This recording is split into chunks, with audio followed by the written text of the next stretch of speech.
for the one where he's finally a father himself. I really do believe that Sui Ishida mentions Kaneki's father in order to let the readers know that Kaneki's father being around could have prepared him to become a much stronger and more capable man than he was in that moment. As Kaneki has suffered neglect and abuse his entire life, he's never had anybody to teach him to stand up for himself, nor has he ever been shown what it means to truly protect others. Instead, now having to learn it the hard way. To further drive this point, all Kaneki's personalities after the introduction of Arima into his life seem to be much more stoic and capable of logical decision-making as leaders until put under extreme and excruciating stress. This is likely to replicate Arima, as Kaneki truly saw Arima as a father and a man he looked up to. The first thing he thought of in their final battle was not how to protect everybody, not how to win, not how to survive, but what Arima thought of Kaneki's decision in this moment, and if Arima was genuinely disappointed in Kaneki for betraying the CCG. And although Kaneki was completely decimated in their first rounds, I don't think Kaneki could bring himself to hurt his own father. And this is why Arima told him to stop screwing around or everybody will die. Arima's impact on Kaneki's life for the better has been noticed, despite all of the horrible things he's once done to him. We move on to Kaneki and Rize viewing a play from Kaneki's past, with Rize pointing out that Kaneki had the lead role. Kaneki then says that he was forced to be the lead, as he told the entire class that he knew the story behind the play, and thus the class prompted him to take the lead role, and of course, Kaneki couldn't refuse at that point. He goes on to say that he remembers the play surprisingly well due to his mother going through the entire script with him and helping him understand the meaning of the difficult words used in the play. As Kaneki thinks of these days, he begins to romanticize the memory of his mother, saying that despite being in a fatherless home, he was never lonely. With his mother's presence in the books his father left him, he truly felt comforted.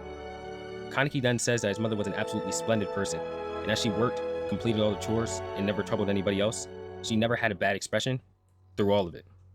Kaneki was genuinely proud of her, and he finally mentions that her food was amazing, especially her hamburger steak. Although he doesn't remember how it tasted anymore, and that he can't possibly remember the taste either. Rize then interrupts saying, "I wonder if your mother was truly a kind and splendid person." Rize saying this as soon as Kaneki mentions that he cannot remember was likely to allude to the truth of his mother. We move on to the next scene in his memories, where Rize asks about the money she sees, and Kaneki explains to her that it's an allowance for his aunt from his mother. And since his aunt never has enough money, she'd constantly nag Kaneki's mother for it, with Kaneki's mother only complying because she couldn't leave his aunt to herself. As his mother worked all evening and night and came home to work even more, she exhausted herself. I never saw my mother resting, and then, she was overworked. She didn't have an illness or anything. She merely worked too much.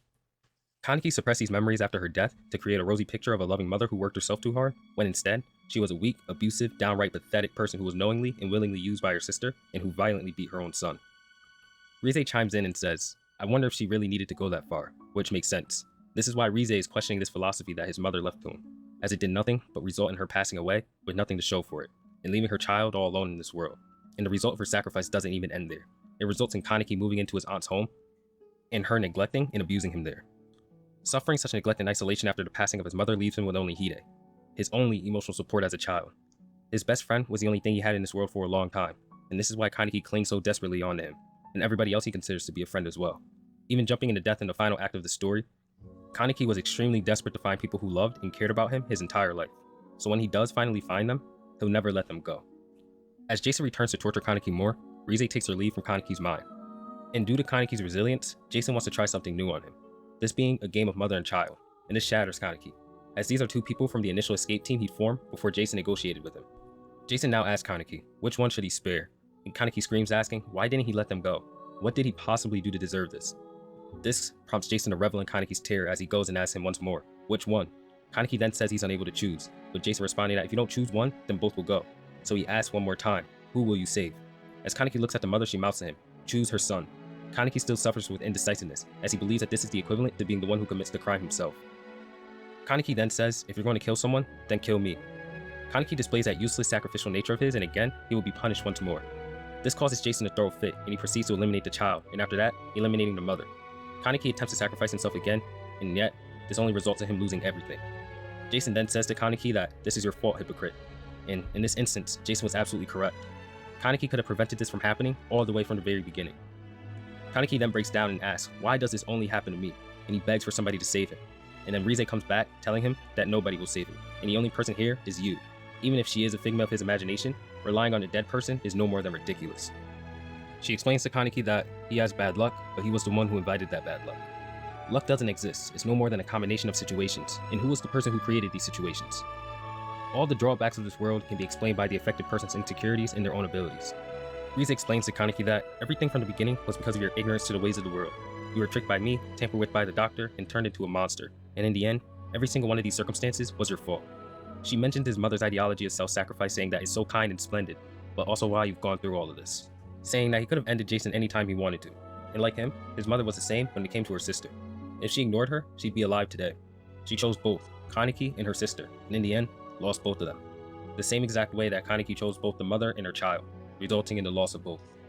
Rize then says if Kaneki's mother truly loved him, then she would have sacrificed her sister in order to ensure his safety, right?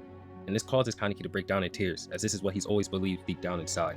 And this is why he continues to lie to himself about his mother, because if he doesn't, he will have to face the truth that his mother may not have loved him, and that he had always been alone from the very beginning. Kaneki begins to scream, asking why his mother left him, saying that he wishes she chose him and that she lived for him. Even if he had to watch her aunt die, Kaneki affirms this, and Rize praises him. As she says, there are times you must sacrifice one thing in order to protect another, and his mother could not. His sacrificial nature inherited from his mother was not kindness, but only weakness. Kaneki's adherence to his moral high grounds caused him to believe in suffering for the sake of others, and his human side would not allow him to kill, making the ghoul side of him suffer for the sake of his human friends.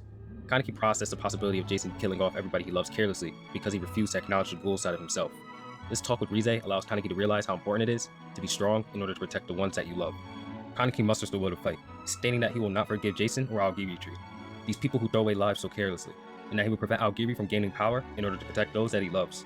He will no longer show any mercy to those who attempt to steal from him, and if anybody threatens his peace, he'll kill them too. As the first Kaneki resembles denial, Kaneki is able to move past this stage of grief and enter into the next. This Kaneki is now able to finally process the anger and frustration that's been building up inside of him throughout all these years, and he accepts Rize as part of him, metaphorically representing the ghoul DNA that he's been rejecting up until this point. And now, he finally resolves within himself to fight. After this, you know the rest. Kaneki crushes Jason and begins to torture him the same way he had tortured Kaneki, repeating the cycle that Jason's original captor began when he was originally imprisoned. After this event, Kaneki begins to pursue the power that will allow him to protect others by force, by consuming Jason's Kagune. He then moves on to save Toka by brutally dispatching Ayato and torturing him